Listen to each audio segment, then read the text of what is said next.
কালকে রাতে মাহফুজুল আলমের উপর যেভাবে বোতল মারা হয়েছে, আসলে বিষয়টা কিভাবে দেখছেন বা কিভাবে দেখবেন বিষয়টা পরে আসতেছে, কিন্তু আসলে এটা অনাকাঙ্ক্ষিত ঘটনা ঘটে গেছে। এটা আসলে এটা নিয়ে আসলে বেশি বাড়াবাড়ি করা দরকার নাই।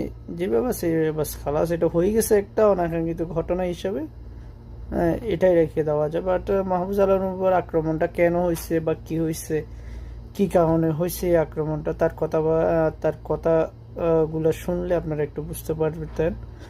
কালকে যে উনি ওইখানে যেখানে প্রেস ব্রিফিং করতেছে বা ওদের সাথে ছাত্রদের সাথে কথা বলতে আসছিল, এর মধ্যে উত্তেজনা ছড়াইছে। শুধু মাহফুজ আলমের কি কয়েকটা কথা নিয়ে উত্তেজনাটা ছড়াইছে, এই জন্য হয়তো ক্ষিপ্ত হয়ে কারো হাতে পানির বোতল ছিল, মেরে দিছে বাস, এরকম কিছু। আসলে বিষয়টা খুবই মর্মান্তিক বলে আমার মনে হয়েছে। সো এই বিষয়টা আপনারা কিভাবে দেখেন কমেন্টে জানান, এন্ড ভিডিওটা শেয়ার করে দেবেন। ধন্যবাদ।